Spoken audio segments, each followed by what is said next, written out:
Kemuliaan seseorang terletak pada ucapan terakhir sebelum ajal. Mengatakan Islam itu agama Islam. Emang ada riwayat mengatakan Nabi agama Islam? Tidak ada. Kalau Nabi Islam... Nih ya, ulang lagi ya, saya ulang lagi ya. Ayat yang salah. Mengatakan Islam itu agama Islam. Emang ada riwayat mengatakan Nabi agama Islam? Tidak ada.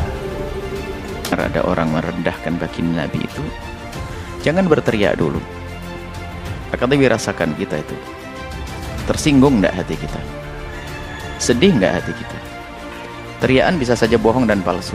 Kalau hati kita biar diam saja, tenang saja, khawatir enggak punya cinta ke Rasulullah. Harus ada dong. Cemburu Nabi direndahkan, Nabi dicaci misalnya. Ini yang harus kita koreksi diri kita sendiri. Kadang-kadang kita itu menyuarakan hanya karena kelompok kita itu sudah dilabeli kelompok pecinta Nabi. Kalau waktu dengar Nabi dia marah, tapi marahnya bukan dari hati, marahnya action. Ya, kita tidak perlu munafik begitu. Kita perlu dari hati dulu pertama. Kalau sudah pembelaan kepada Nabi dari hati ini, tidak usah nunggu Presiden Prancis. Di kiri kanan kita kalau ada orang merendahkan Nabi, kita harus marah. Dan marahnya sesungguhnya bukan marah dibuat-buat. Kita perlu itu loh, marah, ghadab lillah itu karena sesungguhnya merendahkan Nabi. Lihat. Ini kemudian apa? Ya, dengan bermacam cara. Kalau gitu anak kita jewer, kalau santri kita hukum dan sebagainya, itu harus. Artinya pertama di hati kita dululah. Kita perlu jujur dengan ini bulan Maulid, bulan baginda Nabi. Kita perlu jujur hati kita dengan Rasulullah. Kita bukan action. Kita bukan pengen dilihat orang sebagai pecinta Nabi, tapi kita ingin dilihat Allah dan Rasulnya. Apa yang Anda lakukan untuk Rasulullah? Harta Anda untuk apa? Untuk Rasulullah atau bukan? Jangan hanya kita pandai berteriak membela Nabi, tapi hati kita tidak dengan Nabi. Yang sudah, kemudian di sisi lain, kita tidak boleh berprasangka buruk kepada orang yang menyuarakan pembelaan kepada Nabi. Hati-hati. Kadang-kadang mengatakan sok, kita koreksi semuanya. Kalau ada orang menyuarakan, kalau dia ingin membela Nabi, alhamdulillah. Membela Nabi, kita perlu membela Nabi. Nabi memang tidak perlu dibela, tapi kita membela Nabi karena itu adalah buah daripada cinta di dalam hati kita. Jangan ada lagi yang berkata Nabi nggak perlu dibela, yang bela Allah. Jangan ngomong gitu. Nabi, kita membela Nabi itu karena cinta di hati kita. Itu sudah normal hal yang semacam itu, wajar sekali. Dan justru tidak wajar mengaku cinta tidak bela. Yang membela kita kan Allah semuanya. Kan kita miliknya Allah, nanti ibunya dipukuli, Allah yang membela. Nah, kurang ajar ya. Kita perlu membela karena kita ingin selamat di hadapan Allah. Kita ingin disanjung oleh Allah dan Rasulnya. Baik, kemudian jika kita menemukan tokoh-tokoh semacam ini, sebenarnya ini adalah pelajaran buat semuanya. Siapa yang peduli kepada Islam, negara yang katanya punya menjaga hak asasi manusia, ini ada orang melukai hati kaum muslimin, kalau tidak dihukum berarti mereka sudah nggak. Polisi dunia misalnya, polisi dunia seharusnya yang memberikan hukuman kepada presiden semacam ini. Kalau memang betul presiden ini merendahkan Nabi, kita perlu seperti apa, konteksnya kayak apa. Jika ada seorang presiden merendahkan Nabi, jika benar itu, maka polisi dunia seharusnya. Karena Pak, menyakiti manusia, miliaran manusia disakiti kok. Coba apakah kita bisa berharap dari polisi dunia? Kalau tidak bisa berharap, lalu apa yang bisa kita lakukan? Memberikan hukuman. Kalau bisa kita jewer, dekat kita jewer, kita sentil, kita rotan, tapi nggak mungkin. Lalu bagaimana caranya? Sudahlah, biar rakyatnya saja menghujat dia, biar rakyatnya menghukum dia dengan cara ini. Sebagian ulama mengatakan boykot.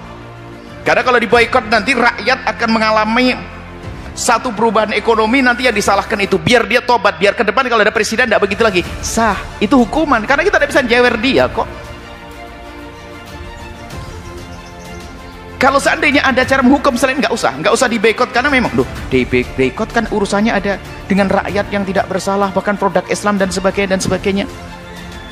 Bagaimana dengan ini semua? Tujuannya bukan itu, tujuannya agar rakyat ini bisa memberikan hukuman moral kepada pemimpinnya yang salah. Setelah itu biar tobat dia.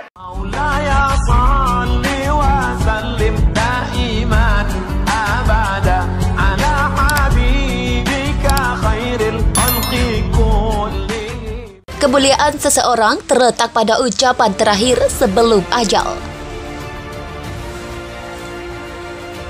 Saat ini, orang semakin berlomba-lomba untuk meraih kenikmatan dunia. Orang mengejar harta kekayaan yang tidak ada habisnya, menginginkan posisi jabatan tertentu di tempat kerjanya atau mengejar gelar akademik setinggi-tingginya. Ustadz Abdul Somad atau UAS memberikan renungan mengenai fakta tersebut dalam postingan Instagramnya, UAS Official. Dia menuliskan soal kekayaan, jabatan, dan kepintaran bukan nikmat terbesar yang bisa menentukan kemuliaan seseorang. Jika kemuliaan seseorang ditentukan dari hal tersebut, UAS menyatakan maka Fir'aun, Qarun, dan Haman adalah orang yang mulia di sisi Allah Subhanahu wa Ta'ala, padahal mereka adalah orang yang tercela. Kalaulah manusia itu mulia karena jabatannya, maka Fir'aun jauh lebih mulia. Kalau manusia lebih mulia dari harta, maka Qarun sampai saat ini harta yang tertimbun di dalam tanah. Kalau orang mulia karena otaknya, maka tidak ada yang lebih cerdas dari Haman, ujarnya. Melainkan UAS melanjutkan kemuliaan seseorang ditentukan dari ucapan atau kalam terakhirnya ketika ajal menjemputnya. Orang yang mulia, kata terakhirnya adalah La ilaha illallah, tiada Tuhan selain Allah. Kemuliaan terletak pada Ya Allah, jadikan kalam terakhir kami ketika ajal sampai. Ucapan terakhir yang keluar dari mulut adalah La ilaha illallah, pungkas UAS. Kemuliaan seseorang terletak pada ucapan terakhir sebelum ajal. Saat ini, orang semakin berlomba-lomba untuk meraih kenikmatan dunia. Orang mengejar harta kekayaan yang tidak ada habisnya, menginginkan posisi jabatan tertentu di tempat kerjanya atau mengejar gelar akademik setinggi-tingginya. Ustadz Abdul Somad atau UAS memberikan renungan mengenai fakta tersebut dalam postingan Instagramnya, UAS Official. Dia menuliskan soal kekayaan, jabatan, dan kepintaran bukan nikmat terbesar yang bisa menentukan kemuliaan seseorang. Jika kemuliaan seseorang ditentukan dari hal tersebut, UAS menyatakan maka Fir'aun, Qarun, dan Haman adalah orang yang mulia di sisi Allah Subhanahu wa Ta'ala, padahal mereka adalah orang yang tercela. Kalaulah manusia itu mulia karena jabatannya, maka Fir'aun jauh lebih mulia. Kalau manusia lebih mulia dari harta, maka Qarun sampai saat ini harta yang tertimbun di dalam tanah. Kalau orang mulia karena otaknya, maka tidak ada yang lebih cerdas dari Haman, ujarnya. Melainkan UAS melanjutkan kemuliaan seseorang ditentukan dari ucapan atau kalam terakhirnya ketika ajal menjemputnya. Orang yang mulia, kata terakhirnya adalah La ilaha illallah, tiada Tuhan selain Allah. Kemuliaan terletak pada Ya Allah, jadikan kalam terakhir kami ketika ajal sampai. Ucapan terakhir yang keluar dari mulut adalah La ilaha illallah, pungkas UAS. Kemuliaan seseorang terletak pada ucapan terakhir sebelum ajal. Saat ini, orang semakin berlomba-lomba untuk meraih kenikmatan dunia.